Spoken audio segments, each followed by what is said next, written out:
Well, hey, Meli, it's nice to meet you. And you? So you're a gemstone player. How long have you been playing? DragonRealms player. Sorry, I'm way off. I'm sorry, DragonRealms. Yes, I have tried gemstone way back in, I want to say, 97. I tried it, but DragonRealms is what I started with, and that's what I really enjoy. So I actually started Meli December of 96, right after AOL went unlimited. Before that, I had a couple that were on the on those discs that we kept getting. I had a new one every month or less. A new character? Yeah, because you got 30 free hours. So I would play those 30 free hours, and then I'd have to start over because I was cheap and wasn't going to pay for it because I was a teenager. Honestly, that must really suck. It's like you put all that effort in, 30 hours, and you're like, oh, well, okay, I'm making a new one. Well, back then, 30 hours got you like maybe a couple of circles. So it was a good way to try things out. But then AOL went unlimited, and I said, hell yes, and went from there. So you said circles. You want to tell me what those are? Circles are the levels in DragonRealms. It's just another name for it. And because things level up, like different pieces in the game and whatnot, so we use circles instead. I found myself using it in other games, when tabletop games or computer games or whatnot. I'll slip and use that terminology. So do people look at you funny when you do that, or? Usually. And then I'm like, oh wait, this is the wrong audience. And then I correct myself. So you've been playing since 96 then? Yeah. Okay. Off and on. I've taken a couple of breaks because real life must come first. Period. Mm-hmm. And sometimes real life had to come first. So I took some breaks. But yeah, off and on for 28 years now. Okay. Well, what brings you back after all this time and keep coming back? The community is amazing. The people are absolutely what bring me back every single time and keep me every single time. There are friends that I've made that I came back and they're like, are you still you? AKA, did you sell the character and buy it? Or did somebody buy it? But I'm like, oh, no. I still have you in my highlights list. They're like, yay! And we pick up like nothing ever dropped. And that's wonderful. That's awesome. Are you meeting some of those people here? Not some of the ones that I've known since way back when we were all still young and had healthy wrists. But but I've met them in other locations at other cons, or just I've spent hours on the phone hanging out with them. Okay. So where are you from? I'm from Colorado. Okay. Yeah. I drove here. You have legal psilocybin mushrooms there. Right? Okay. For recreational. It's medicinal only, right? I don't know. I know we have rec pot, but I'm allergic to it. So, and I'm a really bad control freak. So I stick with caffeine is my drug of choice, followed far distant place by Tylenol, and then even more distant is alcohol. Okay. Beyond that, everything else is boring. I'm sorry. Nothing wrong with that. Yeah. So how do you like St. Louis so far? I like it. Driving is a little bit intimidating because y'all don't drive like we do, is really what it comes down to. So everyone says that about other states. Like in Missouri, 100%. We always bash Illinois. Oh, well. They're Illinois. You're supposed to bash them. But you get used to where you're from. You get used to around this corner, everybody slows down because there's that tiniest hill and they're not used to it, even though they've been driving around that corner and up that hill for forever. They still keep slowing down. So you get used to that in your home area. There's an exit on my way to work that I know I'm going to lose 5 miles per hour every single time, even though nobody is there. Well, hey, as long as you're safe, right? Yeah, right. But you get used to your own idiots rather than everybody else's idiots. That's a good way to look at it. Yeah. So. Well, do you plan on doing anything else here in St. Louis during SimuCon, or? I don't know.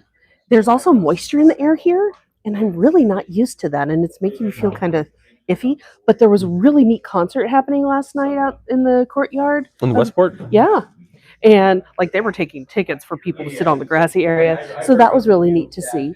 And may, tour around a few places, eat places that we don't have at home or are otherwise okay, or otherwise just unusual. So I might do that. Okay. So, what do you think of St. Louis style pizza? I have not had it. I've been told everything from here, you have to try it. Like, hey, smell the milk, it's bad. To hey, you have to try it because this is so unique and different. So that is on the list of things to try. I just don't know if I'll get to it this year. Okay. I would recommend, but I'm a local, so I'm biased. So, you know. 100%. Well, do you want to tell me about your character? I have a halfling empath who is mouthy and naughty. I toe that line. I'm like, here's that line. I run right on up to it. And then I see how far I can stick my toes over before I get slapped. And she's a little bossy. Just a little. And yeah, I enjoy having her. That's another part of the reason I keep coming back is because no other game that I've played has had this style of character available.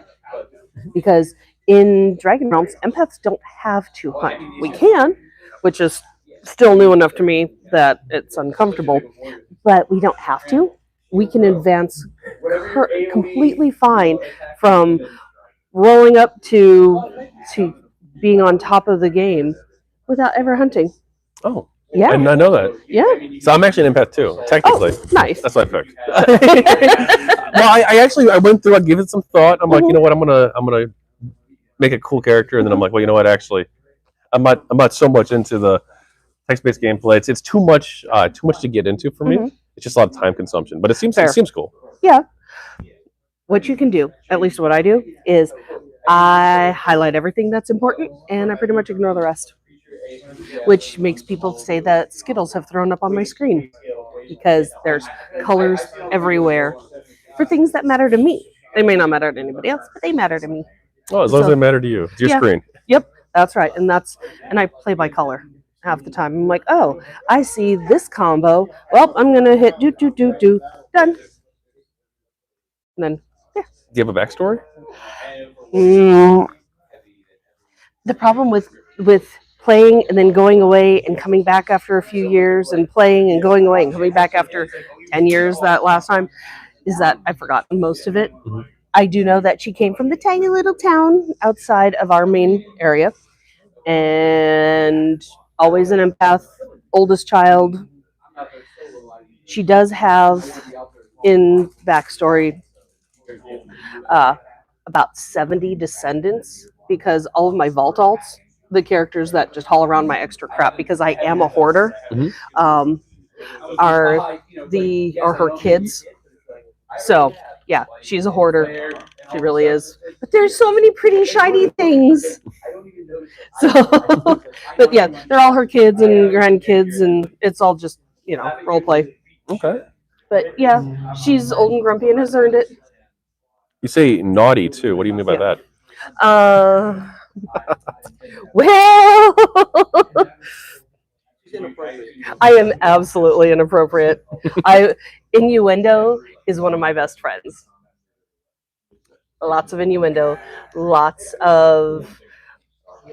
I have a custom title of misbehaving mischief because that's kind of it's very appropriate. Can you give us an example? I will. I'm trying to find ones that are going to pass the PG-13 test. Oh no, you can on my channel. You can do whatever you want. Just don't use the N word. YouTube doesn't like that. Ew, no. Or threaten to kill anybody. Oh well, that's fine.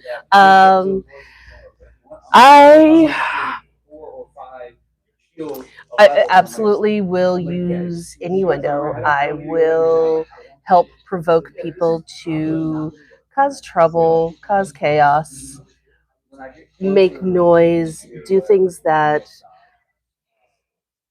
Think of your sibling's best friend that your parents really, really didn't want in the house. And that's Meli.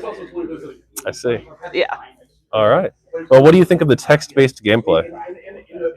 I like it because I am a huge reader. I and this is actually why I highlight a lot of things, is because I've read the same stuff over and over again, like the game location descriptions. I've read those.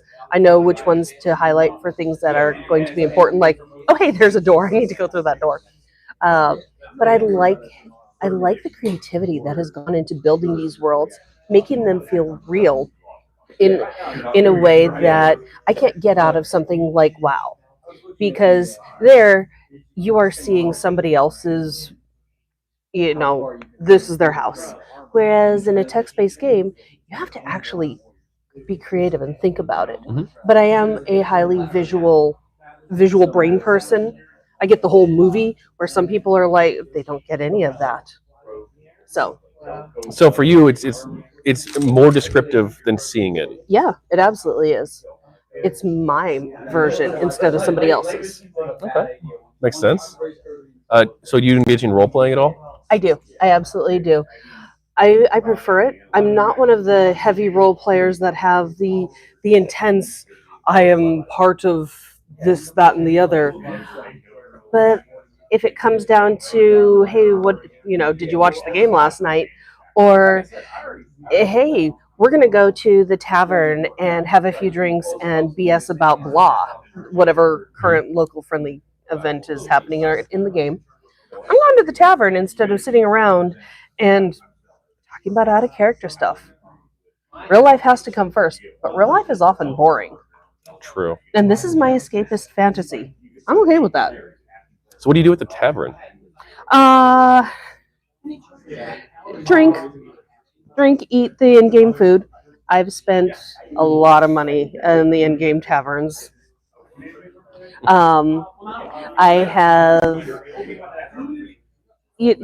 We've got one in game that has like a dog that lays there in front of the fireplace, and I love going to that one because here's a dog that I can pet in game. Well, before we got puppies, there's a dog I can pet, and it's like, hey, that's just like that's the dog that's sitting right next to my feet that I'm petting with my foot while I'm playing game. So that I like being able to do that. The little touches, they make me happy. Okay. When you're drinking in the game, do you drink in real life too? Like every time your character takes a drink, you. I don't have the liver for that. My character can cast flush poison. Alcohol is technically a poison, so she can keep on drinking like nobody business. But I can't do that. So, but yeah, no, I tend to not drink in game because that's when stupid things happen. You say words that are not allowed, and you get in trouble. And I don't want to get banned. Like I said, this is my escapism. I want to stay here. Was that a common phenomenon that people get in trouble, or? I have known more than one person who has played while less than in total control of their faculties. Whether that's being overly sleepy, having indulged in something, etc., and has gotten a warning, has gotten kicked out for repeatedly using naughty words. And I have a mouth like a sailor, that with a construction accent, and yeah, I know me. Okay. I know better. Well, you don't have to answer this, but do you engage in the erotic role play, or have you? No, I have in the past because I've been doing this for forever and everything is new once. But no need. Yeah, not really my thing either. I tried it once, not in this game. But, Right, but yeah, it's just meh. There are other reasons for that. You do player versus player? Technically, no. Empaths in DR, if we hit another living being, we're going to take shock, which damages our healing ability. And I like healing. It's something that I've been doing for so long. It is what is right for my character. So hitting somebody else is a no. But at the same time, I'll go to a spar. I will heal everybody there. I am actually one of the tournament directors for the Wyvern Arena, which is our weekly spar session. There are those of us who have special powers to let people in and adjust the power level in the arena and so forth. I'm one of those. I'm attorney director, so I do that, but I don't actually engage in it. I don't ever hit anybody. I find it fun, just not for me. Okay. And okay, so Magic's having some problems in the game right now. Do you have any thoughts on that and what's going on there?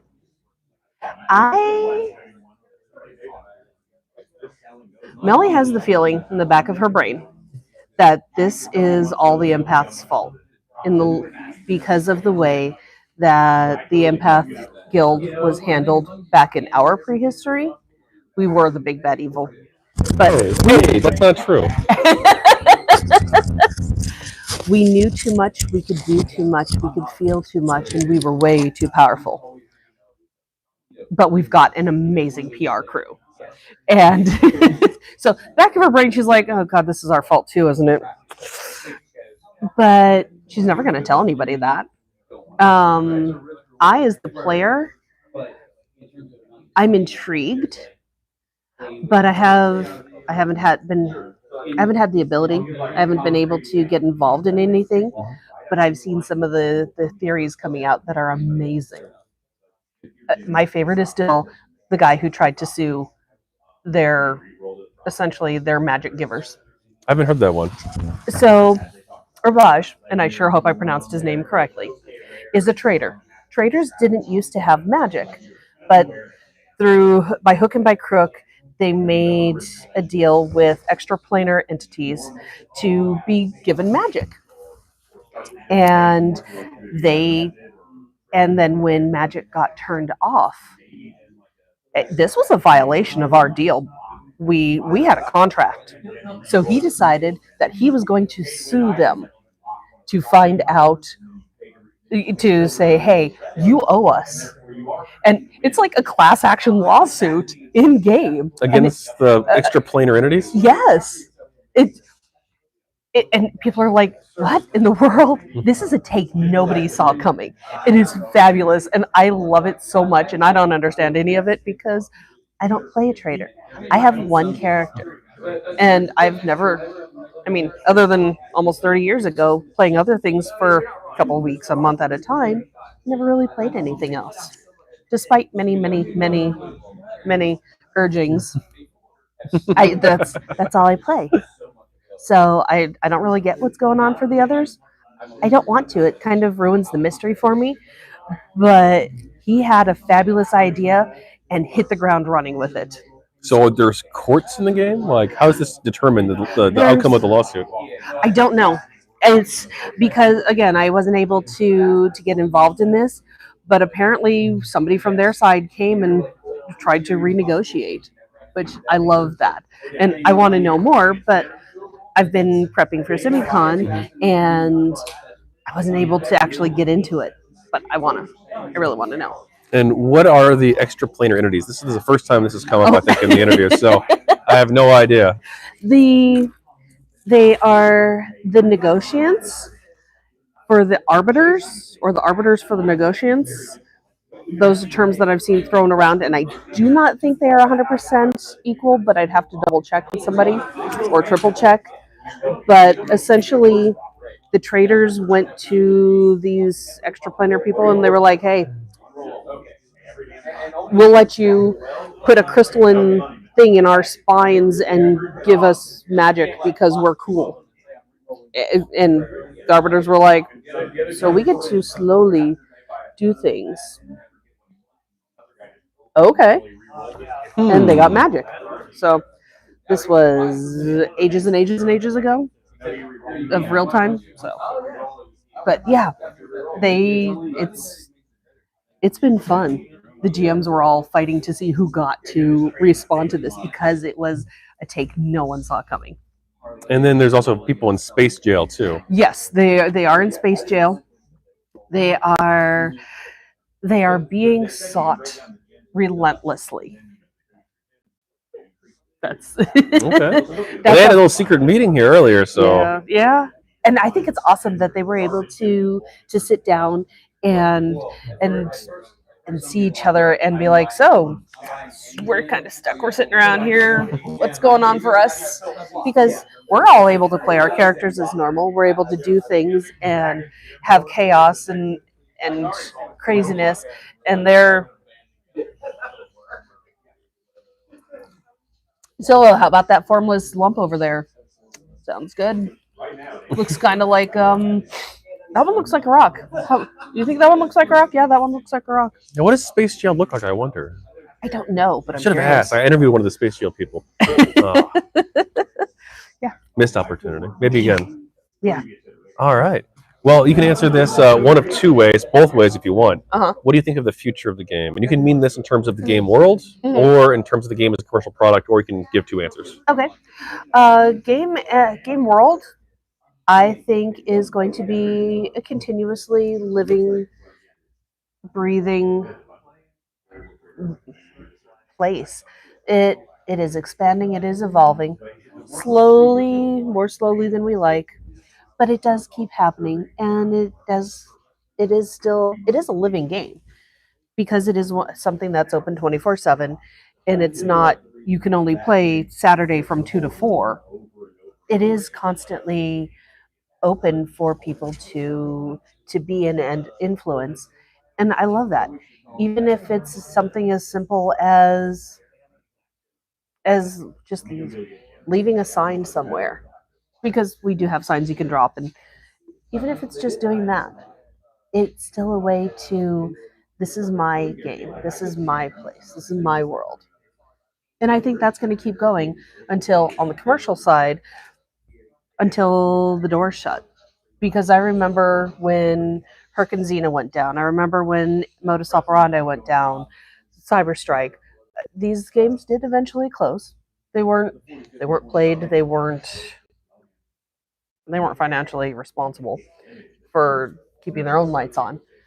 But we have people who are dedicated, and I see that it will keep going for many years, just based off of the fervent devotion. Okay. And do you have any thoughts on scripting?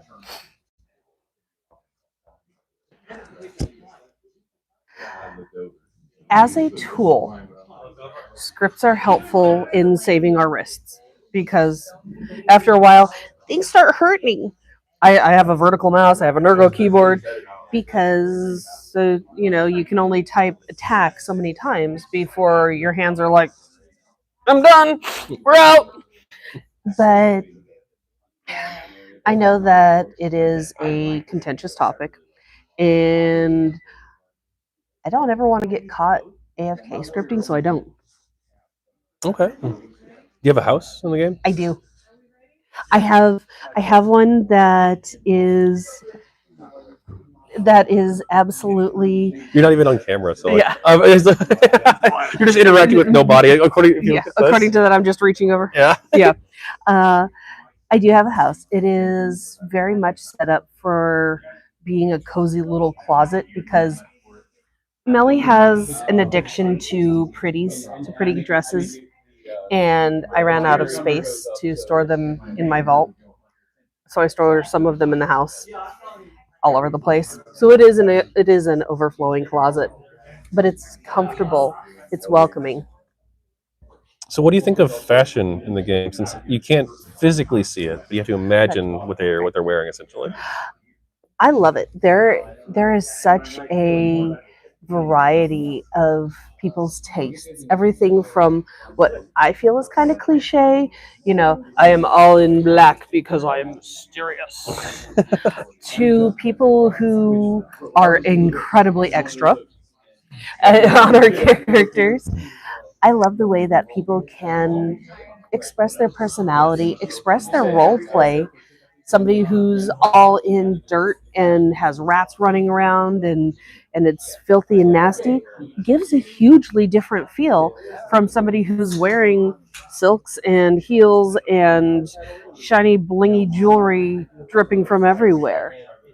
And you can tell which of them is more likely to get down and dirty in a fight. Normally. Okay. All right. So, are you involved with Are you married in the game, or? No, because reasons. No, I have been, but stuff happens. People sell their characters. People quit playing. You get into a huge fight, and it's a hell of a lot easier to get a divorce in game than it is in real life. So. Okay, makes sense. Yeah. Any thoughts on monetization? How they monetize the game? We do have to keep the lights on. That's the thing. And given that subscription fees have not changed in ages, they got to make up the money somehow. And I would rather pay $20, $30 at an MT event a couple, 3 times a year over paying an extra $10 a month for over the entire year. How common are the MT events? We have currently, because the schedule just changed, we have 4 a year that are our MT events. This just changed this year. So they are in March and May, September and November. So I have most of what I need, so I don't really spend a lot of money on them. But there are people who are coming back to the game because their stint of having to deal with real life is over, or who are creating new characters and are, oh crap, I need another blah shiny toy. Or the one thing that I do actually spend money on is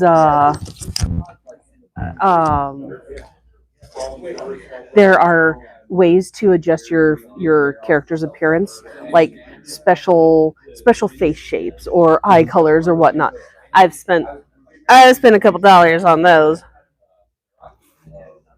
because you can't get them from an empath shifting your form. You have a question you want to write down? Sorry. Yeah, there. Hey, you did it to Ashvan, so I did indeed do it to Ashvan. and then he did it to you too. Or Yeah. I brought. This is payback. Uh-oh. Have you read it yet? Oh yeah. Uh-oh. Well, I wrote it, and he was like, "Yes, that's exactly the most polite question I would ask." So, again, it comes down to somebody for years, and things happen. So, any wild stories from DragonRealms? I'm trying to find ones that don't require so much backstory context, but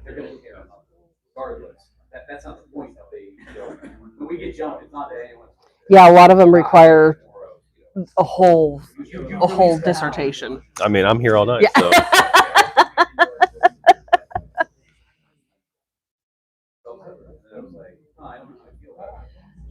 There are maybe not so much wild stories, but the little vignettes, the smaller role play opportunities, the disliking the guild leaders in most areas so much that you go around to all of the other guild leaders to level up and say, okay, so what are you going to tell me? I don't like you either. And going on to the next one. And when you finally hit that last point where you're going to level up, going back to the one that you like the most and having somebody that matters to you be there for your last one.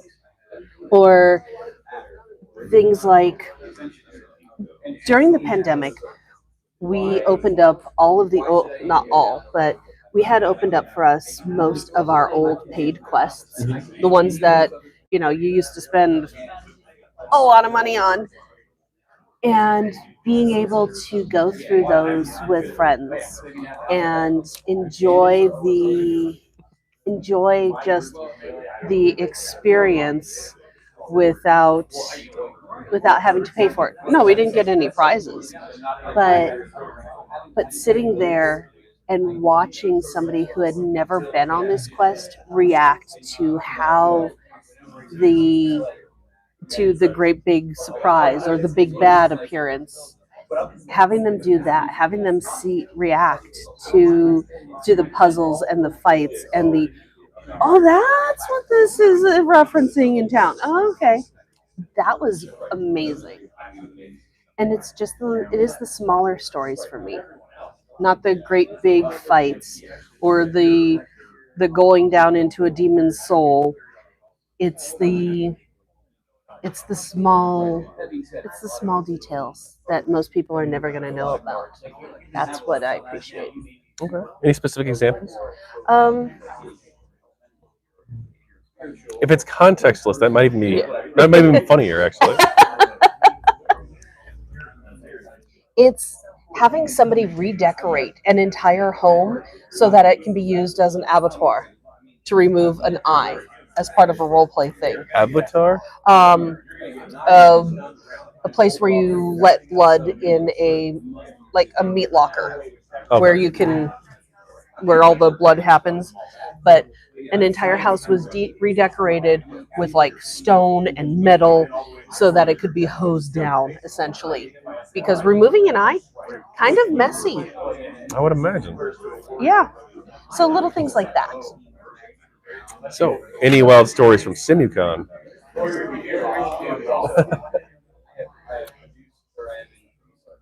Last year I turned the panels into a drinking game. And multiple bottles were consumed.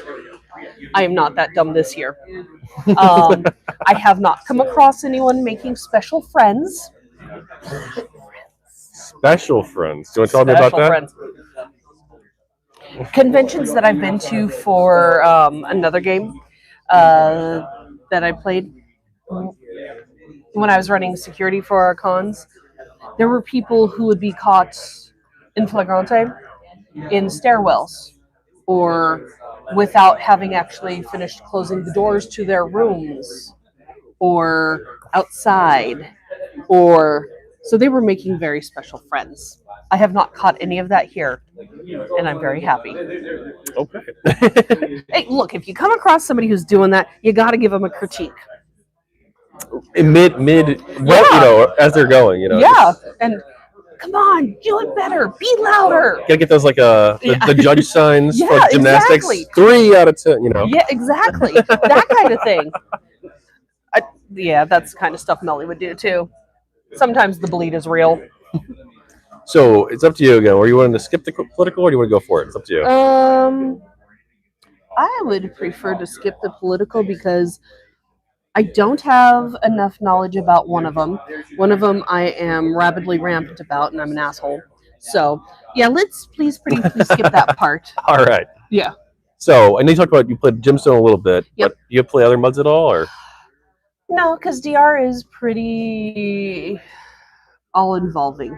But through some friends that I play, through some DR friends, I play other games, tabletop games, or other RPGs. Like Thursday night is Steam night. We play Steam games together, or Anything on Steam in particular, or? We kind of rotate because everybody has one game that they just really don't like because of the topic or the way that the game plays or things like that. So we just rotate through the games that we all have in common, and somebody just sucks it up for the week. Okay. And by the way, the letter. You were off screen, but so when I was in Ashman, Binu, he got a special note from you, much like you've gotten 2 today. Yes. And you asked him if he's going to write an apology. Yes. So do you want to tell us why you did that? I know you told me in person earlier, Right. but mostly because I was giving him crap because I know he's not really ever going to write this letter. It's just not going to happen. But I wanted to give him crap and to show the way that you are when you're playing these games. Your decisions can have years-long repercussions and storylines that come out of them. And your actions really do have an impact. Sometimes it's not a good impact. Sometimes it just creates a long-running joke. And it's great to see how what you have done really does matter.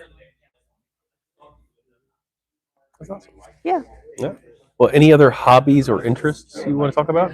I have really bad crafting ADHD. I'm on my 3rd craft of the con. I'm working on a blanket right now over there. I'm knitting, which apparently knitting is on the photo scavenger hunt. So I've already had people be like, hey, about that. So yeah, but I do that. I do read a ton. I have 2 different Kindles with me. They're each on different accounts, plus my phone, plus a dead tree, plus. So I read a lot. Okay. Well, you've got a couple wild cards. You can pick one from the pile too if you'd like as well. Okay. So this one, this is the. Speaking of repercussions, this one is from Binu, asking, "Why don't you hunt?" When I started playing Meli, empaths could not hunt. Period. A single mistake would be enough to knock you out of the ability to heal forever. That has been changed because they realized that this was really borking people hardcore because you could not recover from it. Now we can. We can hunt constructs because they are not living beings. We can hunt with the spell. We can hunt the undead. Um, but it still doesn't feel right. Plus, I find it really, really horrifically boring to sit there and I do mean horrifically boring. Like, this is what I would do if I had insomnia. Level of boring. Sit there and watch the attack scroll going over and over and over on my screen. The same things over and over again. Just don't look at them because they're the wrong color. Yeah. But it's still motion and it still keeps catching my eye. And yeah. If I'm gonna be in game, I want to be doing something that I like. Now I will hunt like maybe once a month, couple 3 months. Usually, if I'm feeling guilty or if I've been bribed or blackmailed into it, I will go hunt and I'll spend an hour or two doing it. And this does put me behind the curve power wise because there are people who go out and hunt daily, other empaths who go out and hunt daily, and I'm never going to be as good at stuff as they are. And I'm mostly okay with it. Other people have opinions about my character being okay with it. Well, don't worry because I'm also an empath who doesn't hunt daily. Yeah. So yeah. There's that. I think we have another wild card here. Yeah. This one I'm going to need my glasses for because I didn't write it. So. And it's in yellow. Do you want me to try? You want me to read it for you? The yellow is really. I might bring out another marker. That is. Do you want to do it? Yeah. Here's the mic. Because of your extreme love for hunting, how long in real time is your longest time hunting in one area? There are people who can change out of hunting grounds after a couple days, maybe a couple weeks, especially for the lower to mid-level ones. I have spent 3 real-life years in the same hunting ground. Yeah, and this is not a high-level hunting ground. Most people are out of it in a couple of weeks. I spent 3 years there. Oh, well, your friend says 4. 4? Has it been that long? Yeah, 4 is a possibility. Yeah. So I finally moved out though. A month ago, last month, 2 months ago. I don't know. Has it been that long? But yeah, I finally moved out of there. I haven't gone back to the new hunting ground since, so that's why it's kind of sketchy on time. But yeah, I still log in every day. I still spend a couple minutes in at least every day, even on days where I'm super swamped. Yeah. So the empath is supposed to feel sympathy towards everyone and empathy, I guess, towards everyone. But not in this one hunting region for 4 years.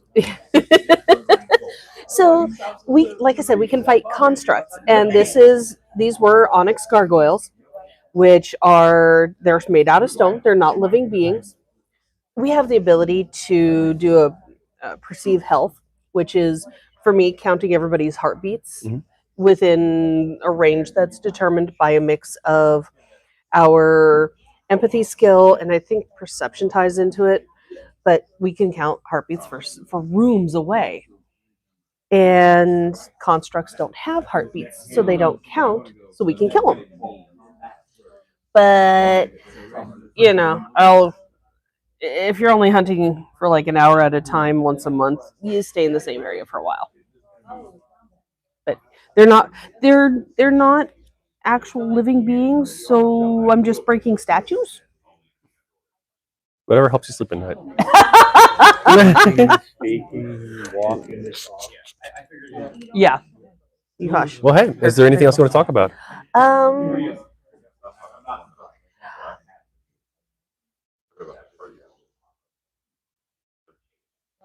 Of course, now you throw me the hard question at the very, very end. I think that, if at all possible, I think most people should attend a SimuCon at least once. Well, okay, twice, because you got to do things twice. The first impression might be wrong. My first impression was horrifically wrong, but you try it a couple times. It's not.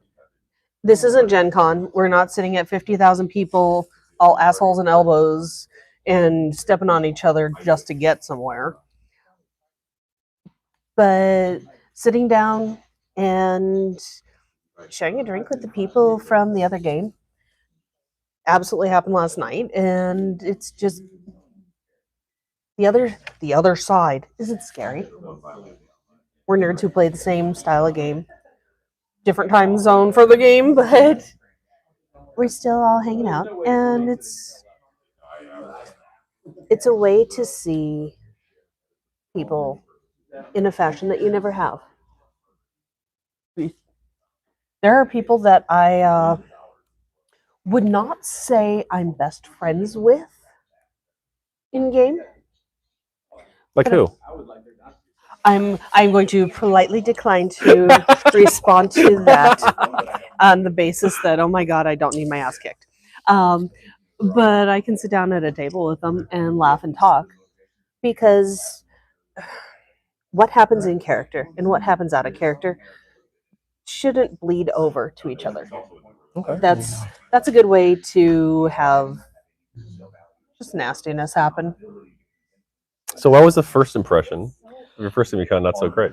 So, a couple years ago, I flew in, and I flew from where I was living at the time, and I got routed through DFW, and I got trapped there.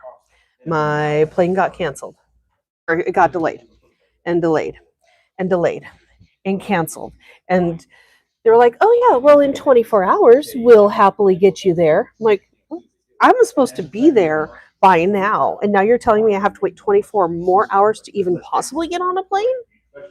So the person I was flying with, we got rerouted. And we weren't the only ones that this happened to that were coming to game, but we got rerouted. And then there was an additional 4-hour drive. And then there was the fact that my luggage didn't show up. And so here I am in the same underwear for 2 days and not having any of my luggage. I'm feeling gross. Because travel is never fun, never, a clean aspect in the first place. But I'm feeling nasty. I'm feeling exhausted. Because I feel like I've been in DFW for 18 hours at that point. Then in a car, and I'm tired. I can't hear anything. It's loud. It's overwhelming. My social anxiety is cranked to 11. And that was the high point. It was just really bad. And then I was running a D&D game, and I sat down, put my caffeine, and it spilled all over the adventure. All over the table, all over me. It's like, you know what? Okay. I actually still have somewhere around here some of the materials from the D&D Awesome. from last year. Excellent. Yeah. Yeah. They wouldn't let me do it this year. Aw. I paid $5. They gave me a refund, but they said, well, we're going to make sure that one of the people who actually plays the game gets in a slot. I told them that's fine. Yeah, I find that kind of fair, but sad, but fair. Well, they had these really cool sheets actually, where they actually a scroll. Yeah. Did they do that this year too, or? We didn't do it this year because it was a different setting for the game this year. But yeah, I dumped it all over everything for that night when I was running, and I was like, you know what? This is my low point. It's going to get better from here, and it And it did. I was like, okay, let's try. And I was very, very unhappy still at the end. I was like, you know what? I've got this philosophy. Try it twice. Make sure. And last year was better. I wasn't as overwhelmed. I wasn't as intimidated or anything like that. I actually knew who these people were face to face, and it got better. And this year is even better. And I expect next year will still be awesome. And I enjoyed it. And plus, being able to run D&D, it's a very meta nerd thing Mhm. to do that at con. So I find it fun. Well, I had a lot of fun last time, so Good, excellent. Yeah.